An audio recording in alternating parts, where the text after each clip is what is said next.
Eat name, Mr. Anemdi. Favourite channel एनिमिटी पे। तो जैसा कि हमने हमारे पिछले पार्ट में देखा था कि कैसे सेवन और डायबोसर को फाइनली एक सही मैप मिल जाता है जुआवू सिटी तक जाने का। एक ऐसी सिटी जहाँ पे दुनिया के सबसे खतरनाक द 7 शैडो किलर्स का बेस है, जिनमें से एक हमारा 7 भी हुआ करता था। जुआवू सिटी पूरी दुनिया के सारे किलर्स का मेन हब होता है। एंड तुम्हें शायद याद होगा कि 7 यहाँ पर शैडो किलर लीग के लीडर को मारने जा रहा होता है ताकि वो अपने चिकन आइलैंड को बचा सके। ये दोनों साथ में किसी तरह जुआवू सिटी के पास पहुंच जाते हैं, लेकिन तभी इनकी बॉडी में कुछ अजीब सा होने लगता है और इन दोनों का शेप बदलने लगता है। 7 वो देखो वो बच्चा वही कर रहा है ये सब। एंड तभी ये बच्चा इनसे कहता है, कौन हो तुम दोनों और तुम दोनों जुआवू सिटी क्यों जा रहे हो? मैं एक बार्बर हूँ भाई। ओ अच्छा, मेरे बाल काट सकते हो? 200 रुपए लगेंगे। अच्छा फ्री। एंड इस बच्चे के पास पावर होती है कि किसी भी चीज का शेप और साइज बदल सकता है और इसका नाम होता है ए। एंड ए के बाल 7 को ज्यादा ही अच्छे से काट देता है क्योंकि इसके सामने से बाल गायब भी हो जाते हैं। अच्छा सुनो बच्चे, यहाँ पे आसपास कोई बड़ा आदमी है क्या? हमें जुआवू सिटी तक का रास्ता पूछना है। एंड फिर ये बच्चा इनको एक आदमी के पास लेके जाता है जो यहाँ पर कहीं से आ गया होता है। ए के दोस्त बी और मिंग इसके ऊपर कई दिनों से अपनी पावर से अटैक कर रहे होते हैं इसे यहाँ से भगाने के लिए, लेकिन ये दोनों मिलकर इसे भगा ही नहीं पा रहे होते। एंड असल में ये आदमी कोई और नहीं बल्कि ये भिखारी होता है जो 7 से हमेशा फ्री में हेयर कट करवा लेता है। एंड इसका नाम होता है जाए। ओ अच्छा हुआ तुम मुझे मिल गए, हेयर कट करवाना था मुझे। बिल्कुल नहीं, मैं फिर से तुम्हारे बाल फ्री में नहीं काटने वाला। लेकिन तभी वहाँ पर स्टैन आइलैंड की स्पेसशिप आ जाती है जिसे ये लोग छुप जाते हैं। एंड स्पेसशिप से स्टैन आइलैंड का प्रिंस और कोला बाहर निकलता है। एंड इसको देखते ही ए बहुत ज्यादा गुस्सा हो जाता है और इस प्रिंस के ऊपर अटैक कर देता है। ये तीनों बच्चे साथ में मिलकर इसके ऊपर अटैक करने लगते हैं, लेकिन जैसा कि हमें पता है कि ये प्रिंस बहुत स्ट्रांग होता है एंड ये इन तीनों बच्चों को बहुत ज्यादा इंजर्ड कर देता है। तुम लोगों ने मेरे ऊपर अटैक क्यों किया? तुम ये जानते हो क्योंकि तुम स्टैन आइलैंड वाले हर साल यहाँ आते हो और हमारे दोस्तों को अपने एक्सपेरिमेंट्स के लिए किडनैप करके लेके चले जाते हो। एंड तुम्हें शायद याद होगा कि जुआवू सिटी के किलर्स और स्टैन आइलैंड वाले दोनों बहुत बड़े दुश्मन होते हैं। हम सिर्फ तुम्हारे दोस्तों के ऊपर ही नहीं अपने लोगों के ऊपर भी एक्सपेरिमेंट करते हैं ह्यूमैनिटी को और ज्यादा स्ट्रॉन्ग और एडवांस बनाने के लिए। ये तो बहुत गलत है। कुछ गलत नहीं है, अब तुम तीनों को मेरे साथ चलना होगा। रुक जाओ। एंड तभी वहाँ पर 7 आ जाता है। आज के बाद मैं तुम लोगों को ऐसा नहीं करने दूंगा। शैडो किलर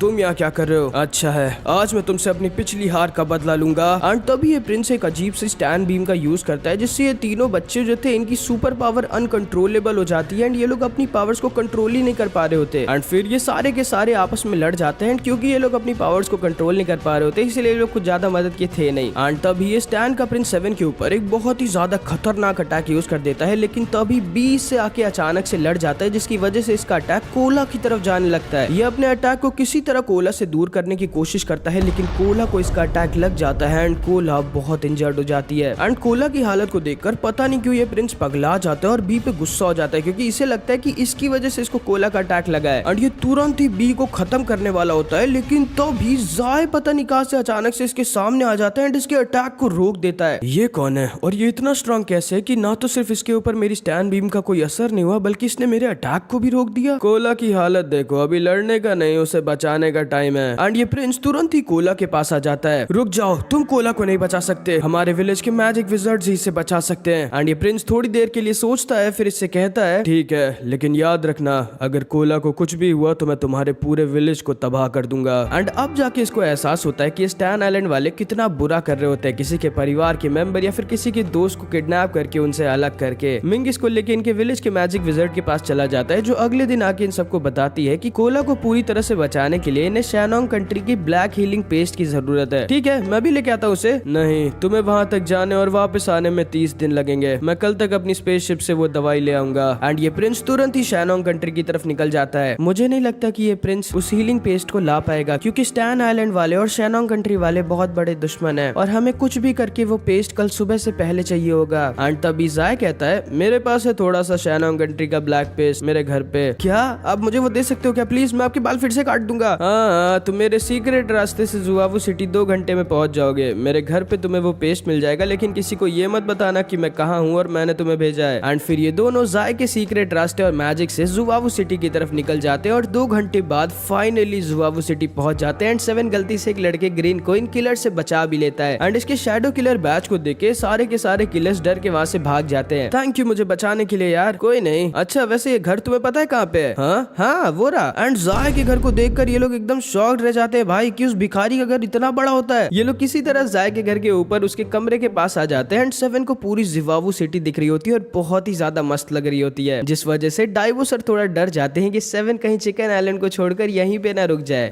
हमारा चिकन आइलैंड इस सिटी से 10 गुना अच्छा है। वो देखो 7 7 जाय का कमरा। एंड जाय के कमरे के बाहर 2 गार्ड्स खड़े थे जो इनको अंदर नहीं जाने देते, इनको पकड़ के कूट देते हैं। फिर ये लोग डाइबो सर के डाइबो एक का यूज करते हैं और तितली बन के जाने का ट्राई करते हैं, लेकिन ये प्लान भी फेल हो जाता है और फिर से कूटे जाते हैं। फिर ये लोग किसी तरह चिड़िया बन के जाय के कमरे के अंदर घुस जाते हैं और उस ब्लैक हीलिंग पेस्ट को चुरा लेते हैं, लेकिन तभी ये लोग फिर से पकड़ लिए जाते हैं। रुक जाओ, तुम लोगों को कूटने के अलावा और कुछ आता नहीं क्या? एंड तभी वहाँ पर ग्रेन आ जाता है जो अपने थंब कुंफू का यूज कर इन दोनों को बचा लेता है। जाओ तुम दोनों, मैं इन्हें संभाल लूंगा। थैंक यू यार। अच्छा हाँ, ये रहा तुम्हारा वो बैज, तुम इसे वहीं पर भूल गए थे। Oh thank you. एंड फिर ये दोनों वहाँ से निकल जाते हैं। अच्छा है वो बैज तुम्हारा नहीं था, वरना। एंड असल में इसे लग रहा होता है कि 7 शैडो किलर नहीं बल्कि कोई नॉर्मल लड़का है जिसके पास वो बैज ऐसी कहीं से आ गया होगा, क्योंकि असल में पास्ट में 7 ने अपने एक मिशन में इसके मास्टर को मार दिया था, लेकिन ये ध्यान से 7 का चेहरा नहीं देख पाया था, बस खाली इस बैज को ही देख पाया था। एंड तब से इसका एक ही मिशन है, शैडो किलर को मारकर अपना बदला लेना। एंड फिर इधर हम देखते हैं ये दोनों वापस से उस सीक्रेट रास्ते से कोला के पास जाने लगते हैं। डाइबो सर के पास वो ब्लैक हीलिंग मैजिक पेस्ट होता है, लेकिन तभी डाइबो देखते हैं 7 इनके साथ नीचे नहीं आता। 7 ये क्या कर रहे हो तुम? एंड 7 इस टनल को बंद कर देता है। माफ करिएगा डाइबो सर, लेकिन ये जगह और मेरा मिशन बहुत ज्यादा खतरनाक है, मैं आपकी जान को खतरे में नहीं डाल सकता। एंड तभी जाय अपने मैजिक का यूज करता है और डाइबो सर उस दवाई के साथ बिना 7 के वापस उनकी तरफ निकल जाते हैं। एंड 7 आगे बढ़ जाता है अपने बहुत ही ज्यादा खतरनाक मिशन शैडो किलर लीग के लीडर को खत्म करने के लिए। हमारा 7 शैडो किलर बेस की तरफ जा रहा होता है और तभी इसके सामने ये ईगल स्टैचू आ जाता है जहाँ पर 13 के लीडर ग्रीन फिनिक्स ने इसे बुलाया था। एंड इधर ऊपर हम देखते हैं 13 7 को छुप कर देख रही होती है और इसे ग्रीन फिनिक्स ने मिशन दिया था 7 के अंदर इस आईसी डैगर को घुसाने का, और इसने 13 से ये भी कहा था 13 अगर इस बार तुम फेल हुई और तुमने तुम्हारी फीलिंग्स को अपने मिशन के सामने आने दिया तो फिर ना तो तुम मेरी स्टूडेंट रह जाओगी और ना ही एक किलर। एंड 13 के पास अब कोई और चारा नहीं होता, ये 7 के पास पहुंच जाती है। अरे मिस 13 आप यहाँ क्या कर रही हो? एंड तभी 13 इसके अंदर अपना डैगर घुसेड़ देती है एंड 7 वहीं पर गिर जाता है और दर्द के मारे तड़पने लगता है। 13 वहां से जाने लगती है, लेकिन ऑब्वियसली भाई ये जा नहीं पाती क्योंकि इसे भी नहीं पता था, लेकिन ये 7 से प्यार करने लग गई थी। एंड ये वापस से भाग के 7 के पास जाने लगती है एक दवाई को लेकर, लेकिन तभी ये देखती है 7 वहाँ पे मस्त बैठकर खाना खा रहा होता है। तुम जिंदा कैसे हो? हाँ पता नहीं, वो डैगर अपने आप मेरे अंदर घुस गया, गायब हो गया, मुझे नहीं पता। एंड 13 तुरंत ही समझ जाती है कि जो डैगर ग्रीन फिनिक्स ने इसे दिया था वो कोई नॉर्मल डैगर नहीं था। एंड तभी इन दोनों को अपने पास एक अजीब सा रेड कलर का मोती आते हुए दिखता है जो अचानक से 7 के ऊपर सुपर फास्ट स्पीड में अटैक कर देता है और एक गोली की तरह 7 के आर पार निकल जाता है। 13 इसे बीच से काट देती है, लेकिन तभी ये कट के 2-2 मोतियां बन जाते हैं जो वापस से एक आदमी के पास लौट जाते हैं जिसका नाम होता है आइलेस, जो फ्यूचर की झलक देख सकता है एंड बहुत बहुत ज्यादा स्ट्रॉन्ग होता है। एंड ये अपनी सारी मोतियों को जैसे चाहे वैसे कंट्रोल कर सकता है और इसने जिसको भी मारना चाहा आज तक वो कभी जिंदा नहीं बचा। यहाँ से भाग जाओ लड़की, तो शायद मैं तुम्हें जिंदा छोड़ दूं। मैंने फ्यूचर की झलक देखी और ये लड़का पूरे जुवावू सिटी को तबाह कर देगा, इसीलिए मुझे यहीं अभी इसे मारना होगा। क्या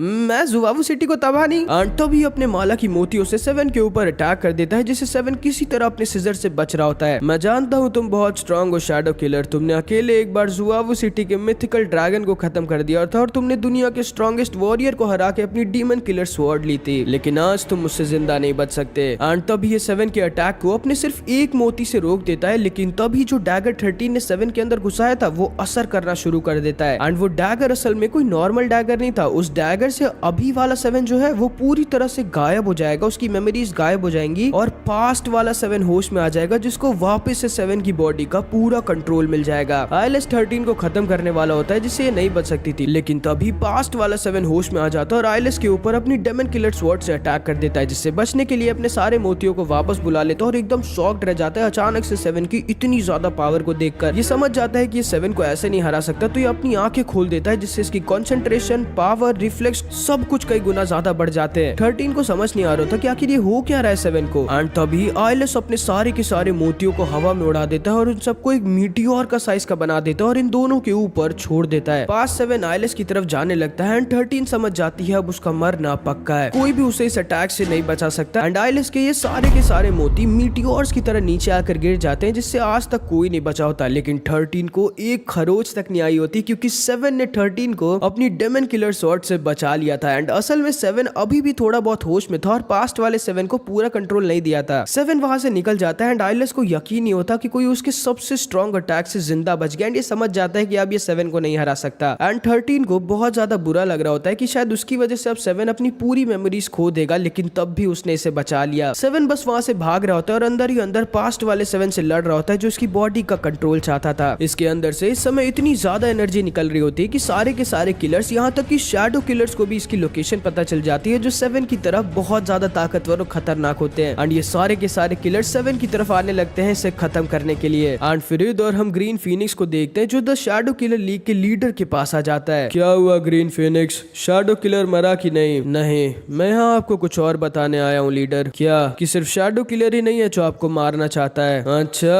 और कौन है जो मुझे मारना चाहता है? मैं। और अब हमारे बीच कोई नहीं आएगा आपको मुझसे बचाने के लिए। ओ, तो ये तुम्हारा प्लान था ग्रीन फीनिक्स, शैडो किलर को यहाँ लाना था कि सारे किलर्स और शैडो किलर्स उसकी तरफ निकल जाएं और तुम मुझसे अकेले में लड़के मुझे मार सको। सही कहा। एंड असल में ये था इसका पूरा प्लान। ये चाहता था 7 यहाँ जुआवू सिटी में आ जाए और उस डैगर की वजह से पास्ट वाला 7 होश में आ जाए, क्योंकि इसे पता था कि पास्ट वाला 7 अकेले इतने सारे किलर्स और शैडो किलर्स से लड़ने की ताकत रखता है, जिसकी तरफ सारे के सारे किलर्स और शैडो किलर्स निकल जाएंगे और ग्रीन फीनिक्स को मौका मिल जाएगा शैडो किलर लीग के लीडर को मारने का। एंड असल में इसने शैडो किलर लीग के लीडर को कुछ ज्यादा ही हल्के में ले लिया था भाई। एंड फिर इधर हम देखते हैं बहुत सारे किलर 7 के पास पहुंच चुके होते हैं, जिनसे 7 अकेले लड़ रहा होता है और बहुत ज्यादा को मारने का। एंड 7 को इधर ढेर सारे किलर्स ने घेर लिया होता है, लेकिन तभी कुछ सेकंड्स के लिए पास्ट वाला 7 होश में आ जाता है और उतने सारे किलर्स को वो अकेले मार देता है। एंड फिर 7 बहुत ज्यादा इंजर्ड हो गया होता है और एक टूटे हुए घर में आकर छुप जाता है। 7 को पता होता है कि अभी बहुत सारे किलर्स और शैडो किलर्स 7 की तरफ आ रहे होते हैं इसे खत्म करने के लिए। एंड इसको बहुत दर्द भी रहा होता है, क्योंकि अंदर से पास्ट वाला 7 भी इसकी बॉडी पे कंट्रोल करना चाह रहा था। इसे कुछ समझ नहीं आ रहा था कि ये क्या करे। 7 बस एक और बार वापस चिकन आइलैंड जाके अपने दोस्तों के साथ मजे करना चाहता था, लेकिन ये धीरे धीरे सबके बारे में भूलता जा रहा होता है, क्योंकि धीरे धीरे उस आइस डैगर का असर बढ़ रहा होता है, जिसकी वजह से 7 अपनी मेमोरीज भूलता जा रहा होता है और पास्ट वाला 7 होश में आता जा रहा होता है। एंड तभी इस घर के अंदर एक और किलर आ जाता है जो 7 से कहता है, फाइनली तुम मेरे सामने आ गए।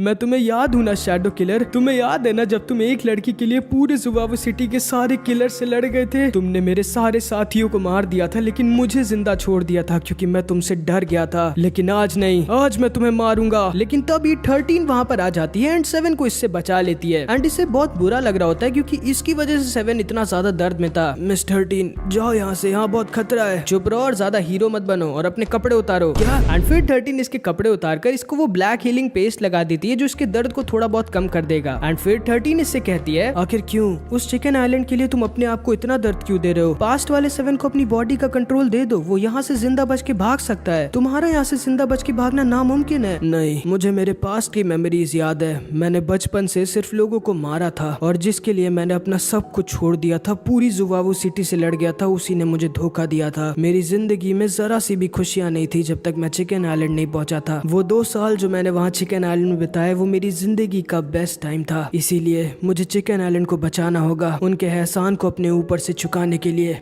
और हाँ, आप चिंता मत करिए मिस 13, मैं हार नहीं मानने वाला। मैं आज ही शैडो किलर लीग के लीडर को खत्म कर वापस चिकन आइलैंड जाऊंगा और फिर तुम्हारे साथ डेट पे भी। जिसको सुन के 13 थोड़ा शर्मा जाती है और फिर 7 वहीं पर बेहोश हो जाता है। 13 इसे प्रोटेक्ट करने के लिए वहीं पर रुक जाती है, लेकिन इसकी भी आंख लग जाती है और 7 जब होश में आता है तो वहां से भाग जाता है क्योंकि ये 13 की लाइफ को खतरे में नहीं डालना चाहता था। एंड अब इधर हम 13 के पास को देखते हैं जब 13 अपनी मम्मी को एक किलर से बचा नहीं पाई थी क्योंकि ये बहुत छोटी और वीक थी, और क्योंकि ये एक लड़की थी इसीलिए इसके पापा इसे ट्रेनिंग भी नहीं देते थे स्ट्रॉन्ग बनने के लिए, और इसीलिए ग्रीन फिनिक्स के अंडर में आके एक किलर बन गई थी और ज्यादा स्ट्रॉन्ग होने के लिए। एंड अब अचानक से जब 13 की आंख खुलती है तो वो देखती है 7 वहाँ पे नहीं था। ये 7 को ढूंढने लगती है और जब इसे 7 मिलता है तो उसकी हालत बहुत ज्यादा खराब होती है क्योंकि इसके सामने एक दूसरा शैडो किलर शीमेन आ गया होता है जिसके पास बहुत ज्यादा स्ट्रॉन्ग अर्थ मैजिक होता है। एंड तभी 13 के पीछे भी एक और शैडो किलर आ जाती है जिसका नाम मासूजाका होता है, जिसके पास पॉइजन मैजिक होता है एंड ये भी बहुत ज्यादा फास्ट और खतरनाक होती है। मासूजाका 13 से कहती है, तुम जानती हो मैं इससे बहुत प्यार करती थी, लेकिन ये एक दूसरी लड़की से प्यार करता था जिसके लिए पूरे के पूरे जुआवू सिटी से लड़ गया था। इसीलिए जब तुम यहाँ से चले गए थे ना तो मैंने उस लड़की को मार दिया था, क्योंकि अगर तुम मेरे नहीं हो सकते शैडो किलर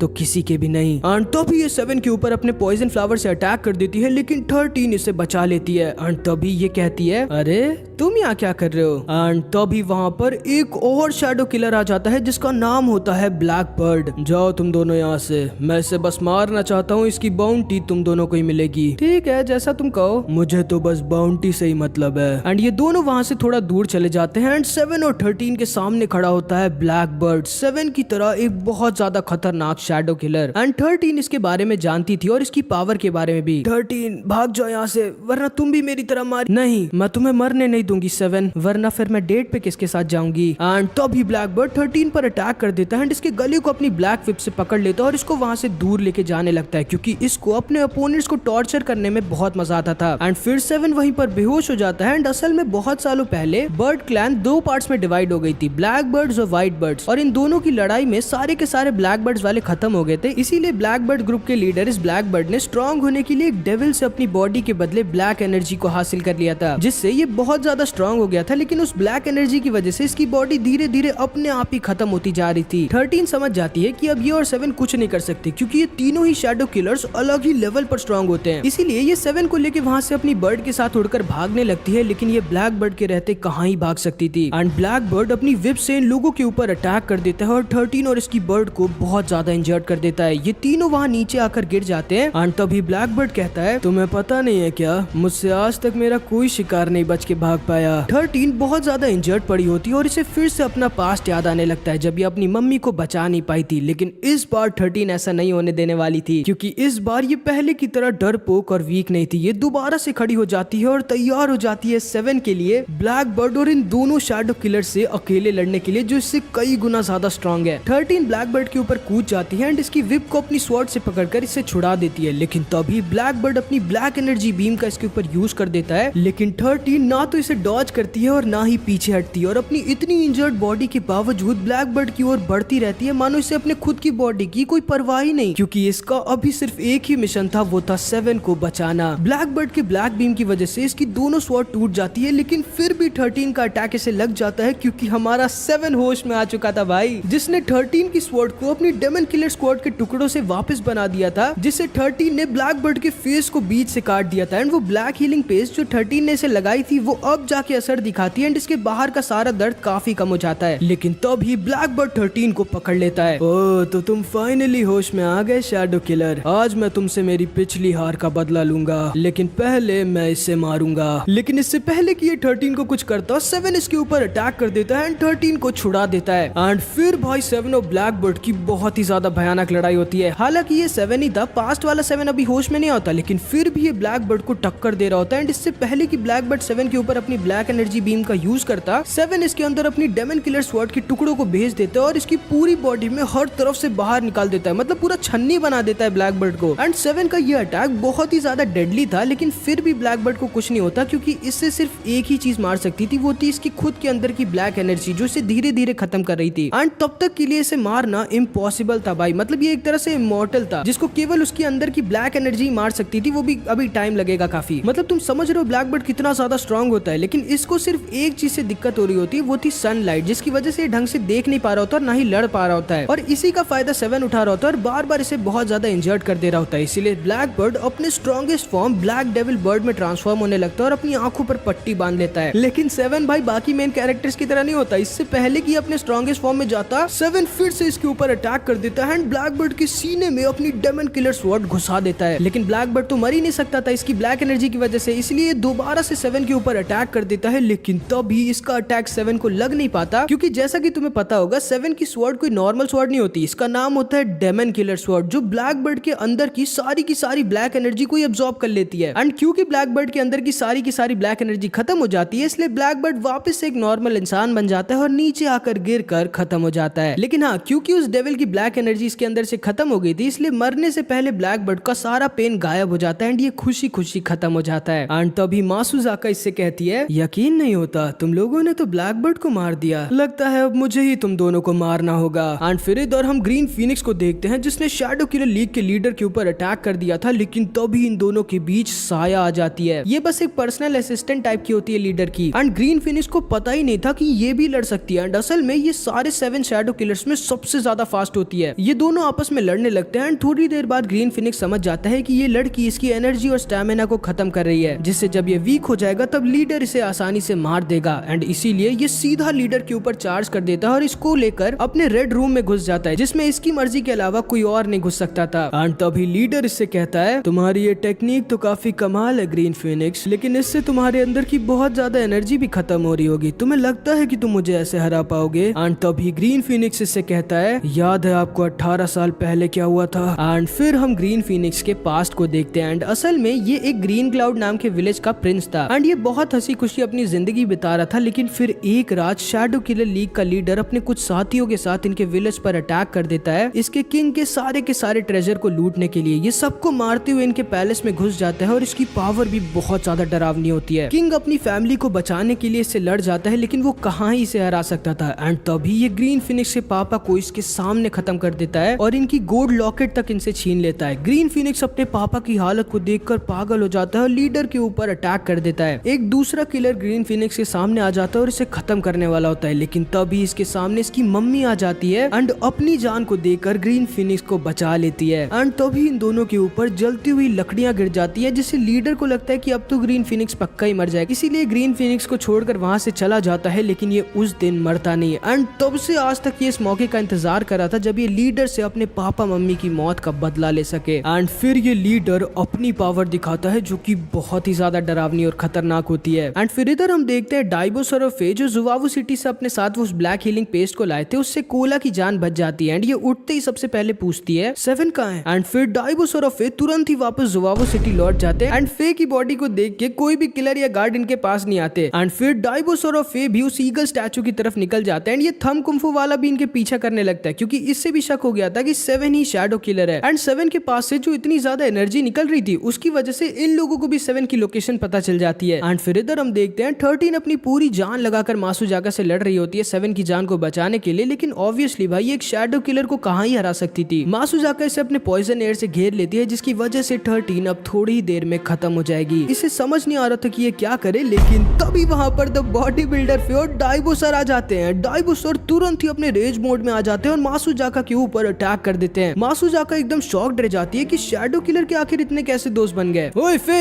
बॉडी दिखाने का टाइम नहीं है अभी, पहले सेवन को लेके यहाँ से निकलो। एंड ये दोनों वहाँ से तुरंत ही निकल जाते हैं। अब मैं तुम्हें छोड़ूंगी नहीं मुर्गे। एंड तभी ये डाइबोसर के ऊपर अपने पॉइजन फ्लावर से अटैक कर देती है, लेकिन डाइबोसर अपना दिमाग लगाते हैं और अपना डाइबो एग का यूज कर खुद एक पॉइजन फ्लावर बनकर वहाँ से निकल जाते हैं। ये कैसे हो सकता है, कहाँ क्या वो? लेकिन इधर हम देखते हैं फे के सामने ये दूसरा शैडो किलर शिमेन आ जाता है, जो एक ही पंच में फे को बहुत ज्यादा इंजर्ड कर देता है। एंड फिर शिमेन सेवन को मारने वाला होता है, लेकिन तभी ये थंब कुंफू वाला लड़का वहाँ पर आ जाता है एंड सेवन को बचा लेता है। एंड फिर डाइबोसर और फे तुरंत ही सेवन को लेकर वहाँ से भागने लगते हैं। शिमेन इनका पीछा करने की कोशिश करता है, लेकिन तब ये थंब कुंफू वाला फिर से अपने थंब कुंफू का यूज करता है और इन तीनों को शिमेन से किसी तरह बचा लेता है। एंड ये लोग वहाँ से तुरंत ही निकल जाते हैं। डाइबोसर को समझ नहीं आता कि आखिर इसने अपनी जान को सैक्रिफाइस करके सेवन को क्यों बचाया। खैर वो तो हमें आगे पता चलेगा। तो फिर सेवन, डाइबो और फे किसी तरह जुवावू सिटी से भाग जाते हैं, लेकिन बेचारी 13 मासुजाका के पॉइजन की वजह से भाग नहीं पाती एंड मासुजाका इसे पकड़ लेती है। एंड फिर अगले दिन इधर हम चिकन आइलैंड में देखते हैं, जहाँ पे सेवन को ढूंढते ढूंढते एक और शैडो किलर वहाँ पर आ गया होता है, जिसका नाम होता है मेरा। एंड भाई ये भी बहुत ज्यादा खतरनाक होता है। ये सबसे पहले सेवन के बार्बर शॉप जाता है, क्योंकि इसे लगा था सेवन जुवावू सिटी से भागकर यहीं पर आया होगा। लेकिन डाइबोसर असल में सेवन को लेके इस मैजिक हीलिंग विजर्ड के पास आ गए थे, जो सेवन को उस आइस डैगर से बचाने की पूरी ट्राई कर रही होती, ताकि पास्ट वाला सेवन होश में ना पाए। मेरा को यहाँ पर सेवन की इन चिकन आइलैंड वालों के साथ की कुछ फोटोज दिखती है एंड इसे यकीन नहीं होता कि सेवन एक शैडो किलर होने के बाद भी इतनी अच्छी जिंदगी कैसे जी रहा था। एंड ये उन सारी फोटोज में से एक फोटो को ले लेता है, जिसमें सेवन और अंकल चेन साथ में थे। एंड ये इस फोटो को लेके अंकल चेन के पास आ जाता है। हेलो, इसे देखा है आपने कहीं? कौन? इस हैंडसम वाले को? हाँ, तुम्हारे सामने तो खड़ा है। नहीं, दूसरा वाला। ओह सेवन, वो तो पता नहीं कहाँ है। उसका नंबर है आपके पास? हाँ शायद। एंड अंकल चेन सेवन को कॉल मिला देते हैं, क्योंकि सेवन अभी बेहोश होता है, इसलिए डाइबो सर इसका फोन उठा लेते हैं। हेलो शैडो किलर, मैं तुम्हारा दोस्त। वो अभी तुमसे बात नहीं कर सकता, जब वो उठेगा तो मैं करा दूंगा। क्या नाम है तुम्हारा? मेरा। हाँ, तुम्हारा। और क्या नाम है तुम्हारा? मेरा। पता नहीं कैसे पागल दोस्त है इसके। एंड तभी डाइबो सर इसका फोन काट देते हैं। एंड जब ये दोबारा मिलाने की कोशिश करता है तो अंकल चेन के फोन का बैलेंस ही खत्म हो जाता है। एंड फिर इधर हम देखते हैं मैजिक हीलिंग विजर्ड इन सबको बताती है कि ये सेवन की मेमोरीज को नहीं बचा सकती एंड सेवन को बचाना अब इम्पॉसिबल है। एंड पास्ट वाला सेवन अब थोड़े ही टाइम में पूरी तरह से होश में आ जाएगा। डाइबो सर, कोला और फिश सब के सब बहुत ज्यादा दुखी हो जाते हैं। इन्हें कुछ समझ नहीं आ रहा था कि लोग क्या करें। लेकिन तभी वहां पर स्टैन आइलैंड का एक प्रिंस आ जाता है, जो उस ब्लैक हीलिंग पेस्ट को तो नहीं ला पाता, इसीलिए ये शैनोंग सिटी के हेड वंडर डॉक्टर को ही लेके आ जाता है कोला को बचाने के लिए। एंड ये वंडर डॉक्टर भाई मरे हुए लोगों के अलावा किसी को किसी भी चीज से बचा सकता है। बहुत अच्छे चश्मिश, चलो कुछ तो काम आए तुम। एंड ये प्रिंस भी कोला को ठीक देखकर बहुत खुश हो जाता है। एंड फिर ये वंडर डॉक्टर 7 को आइस डैगर वाले पॉइजन से बचा लेता है एंड दोबारा से हील कर देता है। एंड फिर इधर हम देखते हैं मेरा इन दोनों के पास आ जाता है। इसका नंबर है तुम्हारे पास? ओ 7 का? हाँ है। एंड इचिरो 7 को कॉल मिलाकर अपना फोन इसे दे देता है, लेकिन अब जाके ये मेरा को पहचान पाता है कि ये भी एक शैडो किलर है, लेकिन अब बहुत देर हो चुकी थी।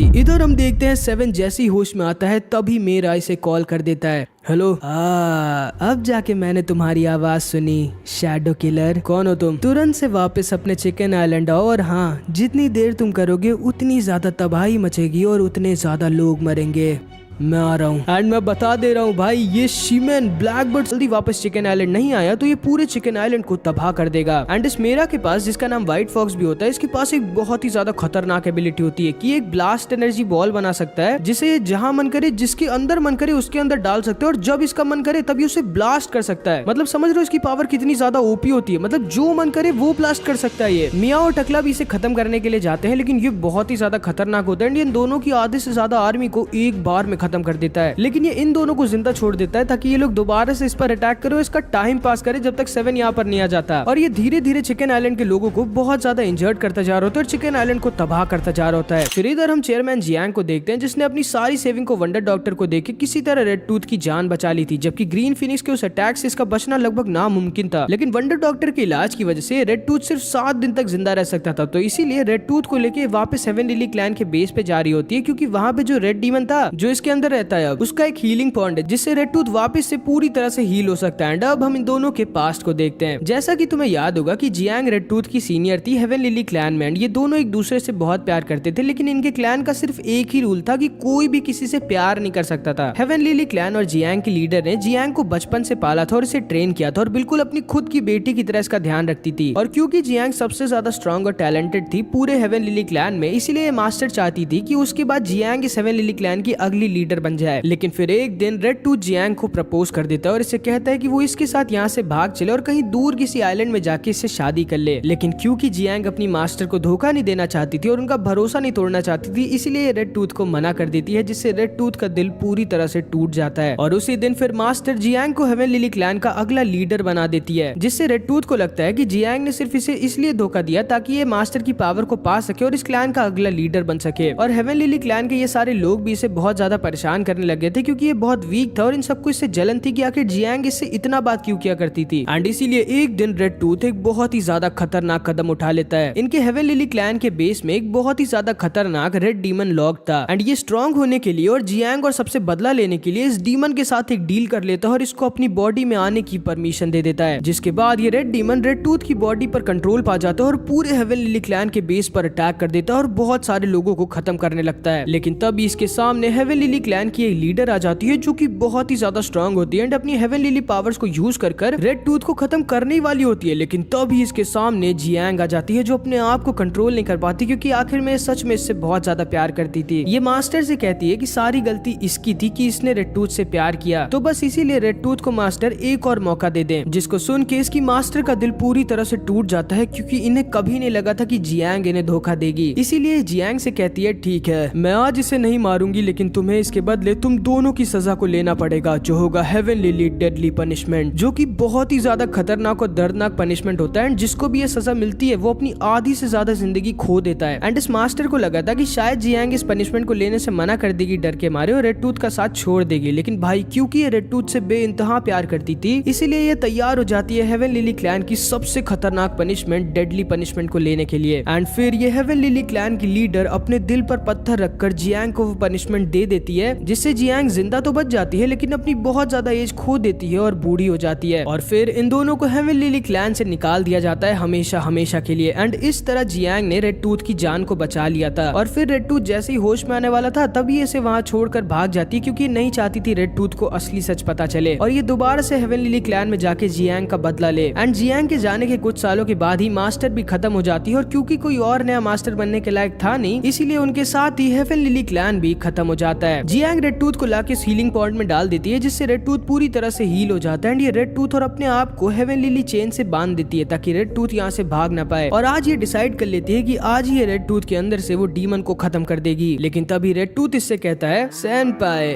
आपने मेरी जान बचाई, इसलिए मैं वादा करता हूँ मैं आपकी एक बार मदद जरूर करूंगा, लेकिन पहले मुझे जाके उस ग्रीन फिनिक्स से बदला लेना है। एंड अब जाके अपनी इस चेन को नोटिस करता है। आपको सच में लगता है कि आप मुझे हराकर मेरे अंदर के डीमन को मार सकती हो? तुम्हें क्यों नहीं समझ आता? तुम्हारे अंदर जो रेड डीमन है वो इंतजार कर रहा है अपनी फुल स्ट्रेंथ में आने के लिए, जिसके बाद वो तुम्हारी बॉडी पे कंट्रोल कर लेगा। एंड तभी ये जियांग पर अटैक कर देता है, लेकिन ऑब्वियसली भाई जियांग वीक तो थी नहीं। इन दोनों की बहुत ही ज्यादा टक्कर की फाइट होती है एंड इवन दो इसके पास रेड डीमन की पावर थी, लेकिन फिर भी ये जियांग को छू तक नहीं पा रहा होता, क्योंकि ये अपने स्ट्रॉन्गेस्ट फॉर्म में तो जा नहीं पा रहा होता, क्योंकि उसके लिए इसको किसी के ब्लड को पीने की जरूरत थी और इन दोनों के अलावा वहां पर कोई था नहीं और जियांग इसे अपने ब्लड को पीने दे ही नहीं रही होती। इसलिए रेड टूथ को बहुत ज्यादा दिक्कत हो रही होती है। लेकिन तभी रेड टूथ इससे लड़ते वक्त देखता है कि जियांग कितनी ज्यादा दुखी होती है और ये नहीं चाहती रेड टूथ से लड़ना। एंड तभी ये रेड टूथ के ऊपर इनके मास्टर वाली एक टेक्निक को यूज करने वाली होती है, लेकिन ये रेड टूथ को उस अटैक से मार ही नहीं पाती, क्योंकि ये बेचारी रेड टूथ से इतना प्यार जो करती थी। लेकिन तभी रेड टूथ इसके ऊपर अटैक कर देता है और इसे इंजर्ड कर देता है। एंड अब जब ये जियांग की चोट को देखता है तब इसे रियलाइज होता है कि कितना ज्यादा बुरा हो गया और कितना गलत कर रहा है। और शायद जियांग सही कह रही है, शायद सच में इसके अंदर का डीमन इंतजार कर अपनी फुल स्ट्रेंथ में आने के लिए और इसकी बॉडी के ऊपर पूरा कंट्रोल करने के लिए। एंड तभी अचानक से चेयरमैन जियांग को एक फोन आ जाता है जो इसकी चिकन आइलैंड की सेक्रेटरी ने किया होता है, जो उसे बताती है कि चिकन आइलैंड के ऊपर एक दूसरे शैडो किलर व्हाइट फॉक्स ने अटैक कर दिया और हर तरफ तबाही मचा रहा है। लेकिन यहाँ से चिकन आइलैंड तक वापस जाने का रास्ता लगभग 3 दिन का था एंड इसे आप समझ नहीं आ रहा था कि ये क्या करे। एंड फिर इधर हम 7 को देखते हैं, जिसको डाइबो सर समझाते हैं कि ये वापस नहीं जा सकता क्योंकि ये बहुत ज्यादा इंजर्ड है और चिकन आइलैंड पे हैं बहुत लोग जो उसे रोक सकते हैं, क्योंकि इन्हें तो पता नहीं था कि जियांग डाचुन दोनों ही वहां पर नहीं थे। लेकिन तभी ये प्रिंस कहता है कि वो वापस जा रहा है चिकन आइलैंड, क्योंकि इससे व्हाइट फॉक्स से इसके कुछ टैन आइलैंड के साथियों को मारने का बदला लेना है, जिनको एक बार व्हाइट फॉक्स ने मारा था। और फिर ये और कोला साथ में वापस चिकन आइलैंड की तरफ निकल जाते हैं। एंड फिर ये वंडर डॉक्टर 7 को बताता है कि इसकी बॉडी के अंदर 3 तरह के पॉइजन थे, एक आइस डैगर वाला, दूसरा मासुजाका वाला, और वो दोनों ही पॉइजन अब खत्म हो चुके हैं। लेकिन इन दोनों के अलावा 7 की बॉडी के अंदर एक और पॉइजन है, जिसकी वजह से 7 को अपना पास्ट नहीं याद आ रहा और उसी की वजह से 7 अपना पास्ट भूल गया। एंड फिर ये वंडर डॉक्टर इसे कहता है कि ये उस पॉइजन को इसकी बॉडी से नहीं हटा सकता, जिसको सुन के डाइबो सर बहुत खुश हो जाते हैं, क्योंकि ऑब्वियसली नहीं चाहते कि 7 को उसकी दर्दनाक पास्ट की मेमोरीज याद आ जाए और 7 अभी वाला 7 ना रह जाए। एंड फिर ये 7 को बताता है कि उस पॉइजन को केवल वही हटा सकता है जिसके अंदर बहुत ज्यादा की एनर्जी हो। एंड फिर इधर हम देखते हैं भाई व्हाइट फॉक्स और स्टैन के प्रिंस की खतरनाक लड़ाई स्टार्ट हो जाती है। एंड स्टैन का प्रिंस अपने स्ट्रॉन्गेस्ट गियर 3 रोबोट का यूज कर रहा होता है, लेकिन ये व्हाइट फॉक्स इतना ज्यादा ताकतवर होता है और इसकी पावर इतनी ज्यादा ब्रोकन होती है कि आसानी से इसके गियर 3 रोबोट की बैंड बजा देता है, क्योंकि ये जो चाहे वो ब्लास्ट कर सकता है भाई। वहीं पर ये दोनों वहां छुपकर बैठी हुई होती हैं और बस चेयरमैन जियांग का इंतजार करी होती है, जिनको हेवन लिली क्लैन से यहाँ तक आने में लगभग अभी 2 दिन और लगेंगे। व्हाइट फॉक्स स्टैन के प्रिंस को बहुत ज्यादा इंजर्ड कर देता है और इसे बस खत्म करने वाला होता है। लेकिन तभी कोला वहां पर आ जाती है और इसके हाथ को पकड़ लेती है। और जैसा कि तुम्हें पता होगा कि ये जिसको टच करती है वो इसकी मर्जी के बिना हिल नहीं सकता। एंड तभी कोला कहती है, दिखा दो इसे चश्मेश। एंड तभी ये प्रिंस दोबारा से इसके ऊपर अटैक कर देता है, लेकिन तभी व्हाइट फॉक्स अपने कपड़े को ही ब्लास्ट कर देता है, जिससे कोला बहुत ज्यादा दूर उड़ जाती है और बहुत इंजर्ड हो जाती है। एंड इतना ही नहीं, फिर ये तुरंत ही कोला की तरफ अपनी की एनर्जी ब्लास्ट बॉल को भी छोड़ देता है। एंड पता नहीं क्यों, लेकिन स्टैन का प्रिंस अपने अटैक को बीच में रोक देता है और अपने हाथ को सैक्रिफाइस कर कोला को बचा लेता है, लेकिन खुद बहुत ज्यादा इंजर्ड हो जाता है और अब इसके पास कोई तरीका नहीं था इससे लड़ने का। व्हाइट फॉक्स समझ जाता है कि कोला की पावर बहुत ज्यादा खतरनाक है, तो ये कोला को बस खत्म करने वाला होता है। लेकिन तभी चार्मेलियन इसे बचा लेता है, जिसको 7 ने ऑर्डर दिया था कोला की प्रोटेक्शन करने की। ये व्हाइट फॉक्स को अपनी जीप से पकड़ लेता है एंड तभी इचिरो इसके ऊपर कूद जाता है एंड इसके ऊपर अपनी सीक्रेट स्वॉर्ड बुलेट से अटैक कर देता है, क्योंकि पिछली बार ये बेचारा डर के मारे हिल भी नहीं पाया था, इसलिए व्हाइट फॉक्स ने इसे जिंदा छोड़ दिया था, ये कहकर कि तुम डरपोक हो। इसकी बुलेट की वजह से व्हाइट फॉक्स को बहुत सालों बाद अपना खुद का ब्लड दिखता है। लेकिन तभी ये चार्मेलियन को इसके ऊपर ही मार देता है और इनके पीछे वाली दुकान को ब्लास्ट कर देता है, जिससे चार्मेलियन बहुत ज्यादा इंजर्ड हो जाता है। एंड इचिरो फिर से डर के मारे अपना मुंह छुपा लेता है। बहुत अच्छे, अब ऐसे ही चुपचाप बैठे रहो डरपोक। ये दोनों भी इसके ऊपर अटैक करती है, लेकिन ये दोनों बहुत ज्यादा वीक थी। लेकिन तभी इचिरो दोबारा से इसके ऊपर अटैक कर देता है, क्योंकि अब ये और ज्यादा डरपोक नहीं रहना चाहता था। लेकिन ये बेचारा व्हाइट फॉक्स को कहाँ ही हरा सकता था। एंड व्हाइट फॉक्स इसे भी बहुत ज्यादा इंजर्ड कर देता है। ये सारे लोग समझ जाते हैं कि ये सारे मिल के भी व्हाइट फॉक्स को नहीं हरा सकते। एंड तभी व्हाइट फॉक्स इन दोनों को खत्म करने वाला होता है, लेकिन तभी इसके सामने ग्रीन टूथ आ जाता है भाई, जो इतनी जल्दी हेवन लिली क्लैन से यहाँ तक पहुंच गया होता है। तुम जिंदा कैसे हो रेड टूथ? काफी दुखी लग रहे हो तुम मुझे जिंदा देख के। व्हाइट फॉक्स यहाँ से भाग जाओ अगर सच में नहीं मरना चाहते। इस आइलैंड को आज मैं तबाह करूंगा। माफ करना, लेकिन मैं ये तो नहीं कर सकता, क्योंकि मैंने उस बुढ़िया से एक प्रॉमिस किया था। और जैसा कि तुम्हें याद होगा कि रेड टूथ ने इसे प्रॉमिस किया था कि ये इसकी एक बार मदद करेगा, इसीलिए चेयरमैन जियांग ने इसे चिकन आइलैंड को बचाने के लिए कहा था। और इतना ही नहीं, चेयरमैन जियांग ने इसके ऊपर की व्हाइट लिली सील को भी हटा दिया होता है, जिसकी वजह से ये इतना ज्यादा ओवर पावर्ड हो गया होता है कि पूछो मत भाई। रेड टूथ व्हाइट फॉक्स की एनर्जी बॉल को अपनी शील्ड से रोक देता है और इसके ऊपर सीधा अटैक कर अपने नाखूनों को इसके अंदर घुसेड़ देता है, लेकिन तभी व्हाइट फॉक्स भी इसके अंदर अपनी सारी ब्लास्ट की एनर्जी भर देता है, जिससे रेड टूथ अब नहीं बच सकता था। एंड फिर इधर हम देखते हैं 7 यहाँ पर जाय के पास आ जाता है। मुझे आपसे एक मदद चाहिए। मैं जानता हूँ तुम चाहते हो कि मैं अपनी की एनर्जी से तुम्हारी मेमोरीज को तुम्हें वापस से याद दिला दूं ना, लेकिन तुम जानते तो हो ना, जो तुम देखोगे वो तुम्हें बहुत ज्यादा दुख देगा। मैं जानता हूँ, लेकिन मैं अपने पास से भागता नहीं रह सकता। अगर मुझे सब कुछ सही करना है तो मुझे सब कुछ जानना होगा। एंड तभी वहाँ पर डाइवो सर भी आ जाते हैं और 7 को उसकी स्वॉर्ड वापस दे देते हैं और कहते हैं 7, मैं चाहता था कि तुम्हें कभी तुम्हारी मेमोरीज याद ना आए, ताकि तुम वही बुद्धू 7 रह सको जो मेरे साथ रहता है और मेरी सारी बात मानता है। लेकिन शायद मैं एक गलत कर रहा था।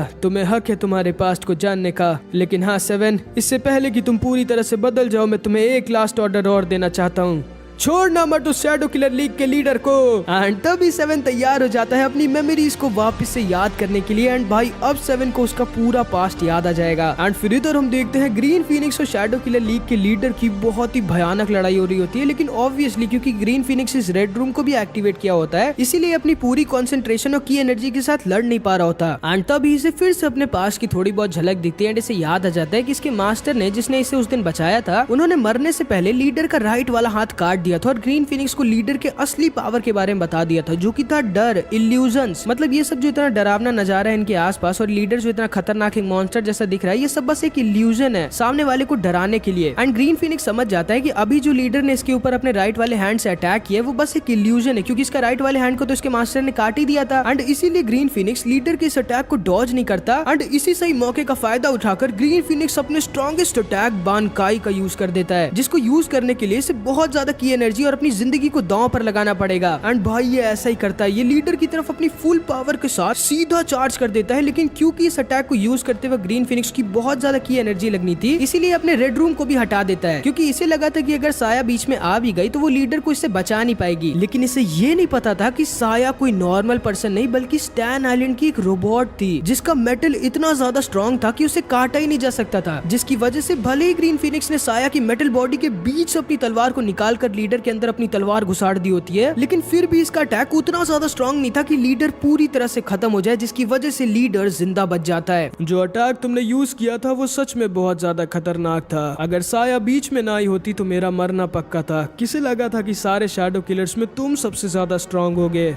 ग्रीन फीनिक्स, आपको शर्म आनी चाहिए। आप हमारे दुश्मनों के एक रोबोट सर्वेंट को यूज कर रहे हो। तुम शायद जानते होगे ग्रीन फीनिक्स, हम किलर्स के अंदर जरा सी भी शर्म और दया नहीं होती। हमें कुछ भी कर बस अपने मिशन को पूरा करना होता है। और क्योंकि तुम मेरे सीक्रेट के बारे में जानते हो, इसलिए तुम पहले हो ग्रीन फीनिक्स जो शायद सच में मुझे मार सकता है, और मैं आज आपको मारूंगा भी। तो अभी ग्रीन फीनिक्स फिर से अपनी तलवार उठा लेता है। ये लीडर अब थोड़ा चौकन्ना हो जाता है, क्योंकि अब तो साया भी नहीं थी इसको बचाने के लिए। ग्रीन फीनिक्स इनके सीक्रेट को जानता था, लेकिन तभी साया इन लोगों को एक लाइव ब्रॉडकास्ट दिखा देती है जहां पर मासुजाका ने 13 को पकड़ा होता है। अरे नहीं ग्रीन फीनिक्स, तुम्हारी स्टूडेंट तो यहाँ स्नेक टेरिटरी में बेहोश पड़ी है, और अगर तुम यहाँ 10 मिनट में नहीं आए तो स्नेक मॉन्स्टर्स तुम्हारी स्टूडेंट को खा जाएंगे। मुझे कोई फर्क नहीं पड़ता वो जिंदा रहे या मरे। जब मैंने उसे अपना स्टूडेंट बनाया था तभी मैंने उसे बता दिया था कि मैं कभी उसकी मदद नहीं करने वाला। जैसी तुम्हारी मर्जी। मैं बस इतना बता दूं तुम्हें फिर से कि तुम्हारे पास सिर्फ 10 मिनट है। एंड फिर मासुजाका वहाँ से चली जाती है। आ जाओ फिर ग्रीन फीनिक्स। एंड तभी ग्रीन फीनिक्स दोबारा से इसके ऊपर अटैक कर देता है, लेकिन ये अपना अटैक लीडर के ऊपर नहीं बल्कि साया के ऊपर करता है, जिससे साया ब्लास्ट हो जाती है। एंड उसी सही मौके का फायदा उठाकर ग्रीन फीनिक्स वहां से निकल जाता है 13 को बचाने के लिए, क्योंकि आखिर में ग्रीन फीनिक्स दिल का बहुत अच्छा इंसान था, वो अपनी स्टूडेंट को मरने नहीं देना चाहता था। एंड इधर हम देखते हैं ये स्नेक मॉन्स्टर 13 को खाने वाले होते हैं, लेकिन तभी ग्रीन फीनिक्स वहां पर आकर इसे बचा लेता है। एंड ये जान जाता है कि 13 की बॉडी के ऊपर एक बहुत ही ज्यादा खतरनाक पॉइजन है जो इसके ऊपर भी फैल जाएगा अगर इसने 13 को बचाया, जिसकी वजह से ये बहुत ज्यादा स्लो और वीक हो जाएगा। लेकिन फिर भी ये 13 को बचाकर वहां से निकल जाता है। फिर 13 जब होश में आती है तो ग्रीन फीनिक्स से कहती है, मास्टर आपने मेरे लिए अपने प्लान को सैक्रिफाइस क्यों किया? पता नहीं, लेकिन मुझे ये पता है कि अब हजारों किलर्स मेरे पीछे पड़े होंगे और मुझे यकीन है कि शायद मैं अब कल की सुबह नहीं देख पाऊंगा। इसीलिए 13 मेरे जाने से पहले मैं तुम्हें एक लास्ट मिशन और दूंगा। तुम्हें प्लम विलेज जाना होगा अपने पापा के पास और मेरी टेक्निक बानकाई को सीखना होगा।